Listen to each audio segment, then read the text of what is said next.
Hello everyone, welcome back.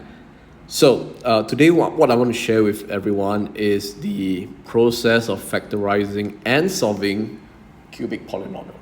All right, so we're going to have one example here and I'm going to show you how this is done. Now, prior to doing the factorization and solving a cubic polynomial, it is good that you first understand how to apply factor theorem.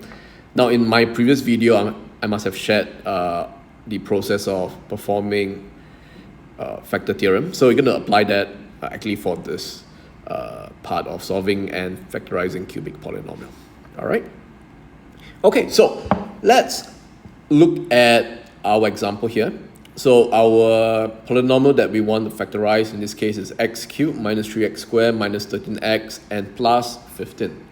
So it's quite clear that this is a cubic polynomial because the highest degree here is 3.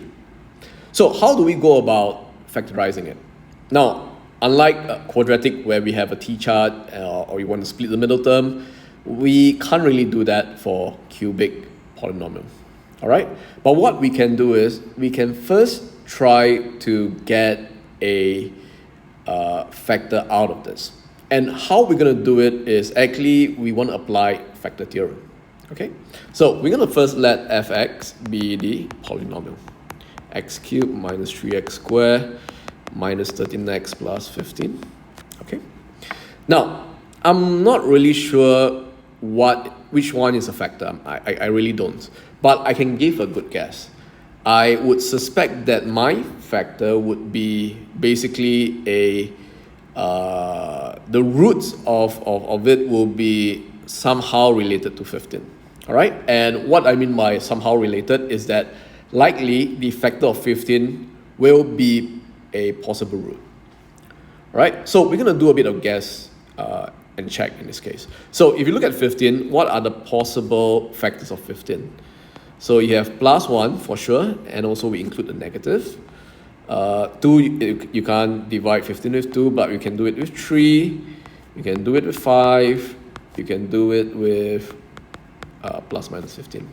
All right, so I'm just looking at the integer factors. Okay, so I'm not so sure which is which, so I just give my first guess. Let's assume x equals to 1 is a factor, it's a root, and I want to see if it's really true. All right, so let's test it out. So my guess is x equals to 1, and let's try. So f1 will be equals to 1 cubed minus 3 squared minus 13 times 1 plus 15. And this will be 1, this will be 3, this will be negative 13 plus 15, and this will be minus 2 minus 15. Oh, it is 0. My first guess is right. Yeah, so since my first guess is right, I can conclude that x equals to 1 is a root, and therefore x minus 1 is a factor. X minus 1 is a factor. All right, so once I have identified one factor, I can kind of rewrite this cubic polynomial as fx will be equals to x minus 1. This will be one of the factor, but the other part I'm not really sure what is it. All right, but it's definitely got to be a quadratic factor because it has to multiply with a linear factor to give you a cubic polynomial. So it's going to be a quadratic factor. I'm not sure what is it, but it's probably going to be ax squared plus bx plus c. All right, so it's kind of like a general form. Okay, so once I am from here, maybe I should put it in the middle. There are a few different ways I can go about getting my quadratic factor. Now, I can do it by what we call the method of comparing coefficient. So I'm going to maybe too long here. I'm going to put here. So this is comparing coefficient.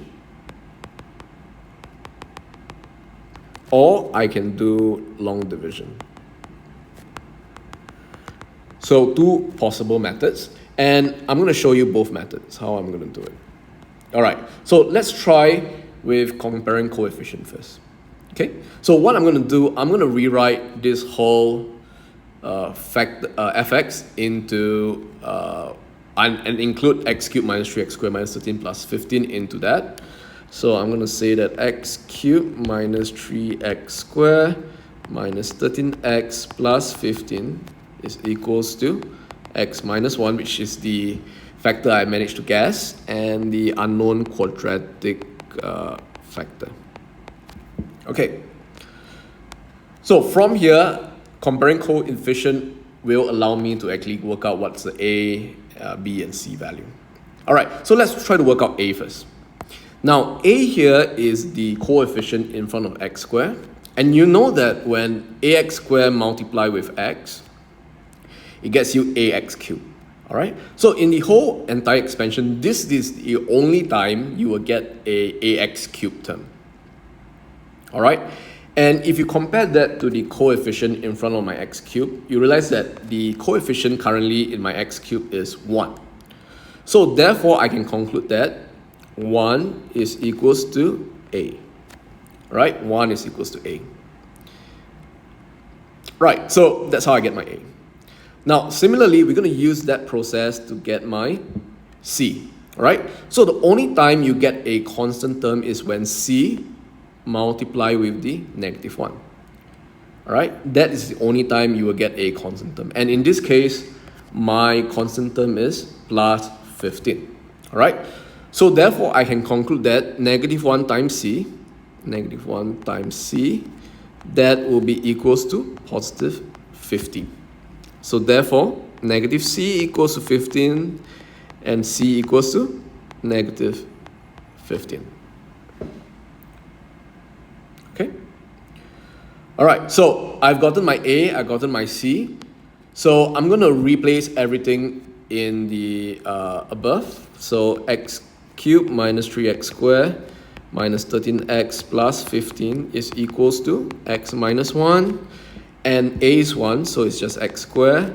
Bx I haven't found yet, so I just put bx.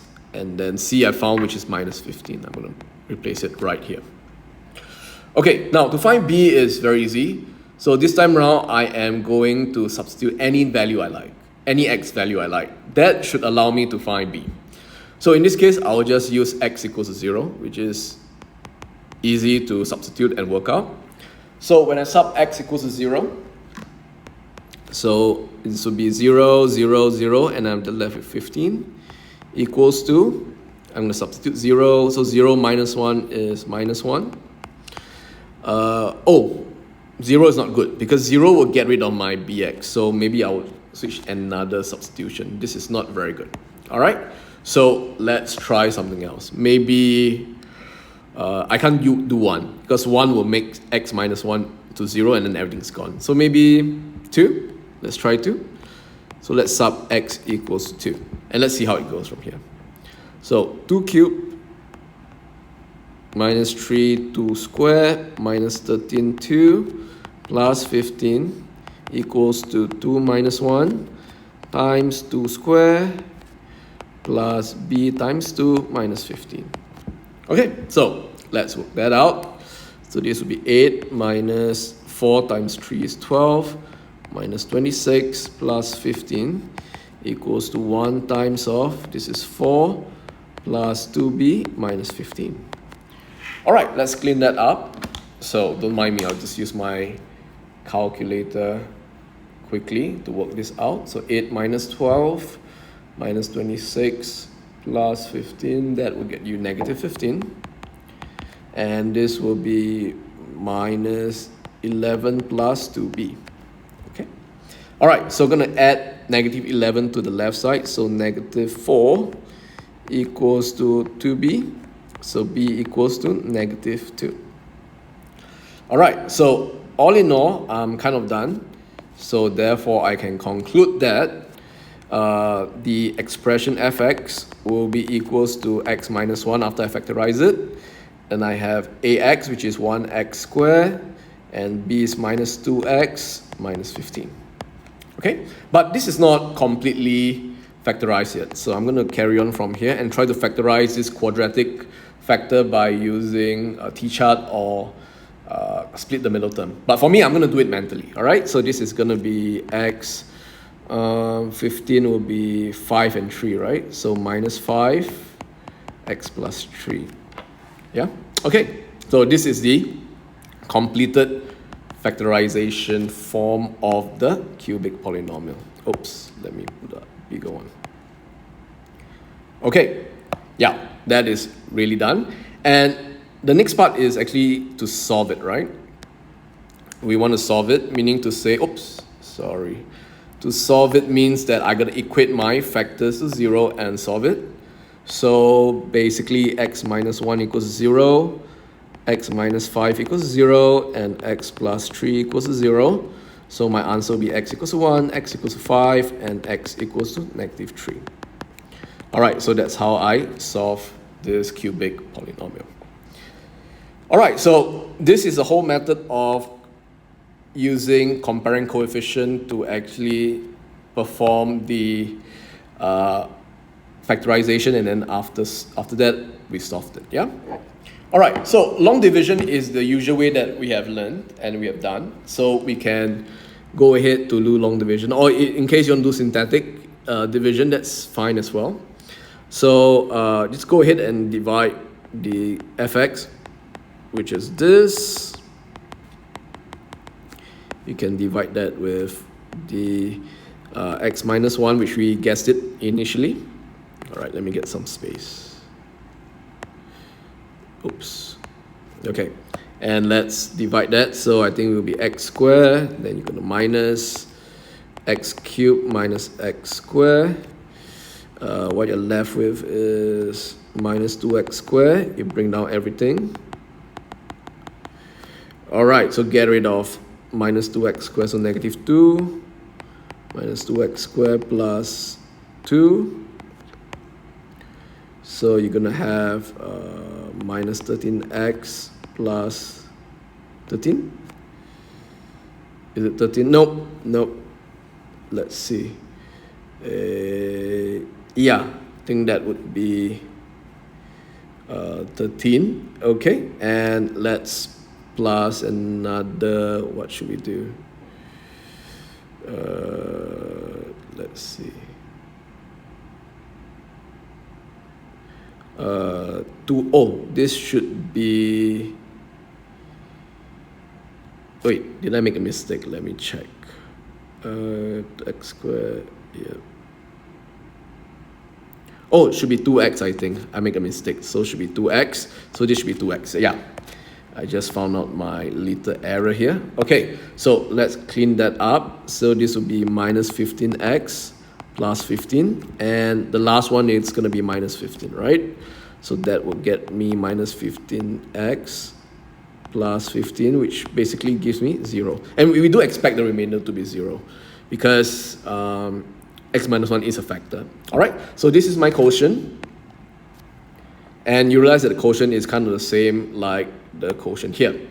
And then from there, actually the steps will be the same. You're going to list fx to be x minus 1 times x squared minus 2x minus 15. You're going to just factorize it using t-chart, or you can use split the middle term, all right, to factorize your quadratic expression, and then you solve as per usual. All right, so the steps here, maybe I would just put division. So these steps from here will be same for both methods.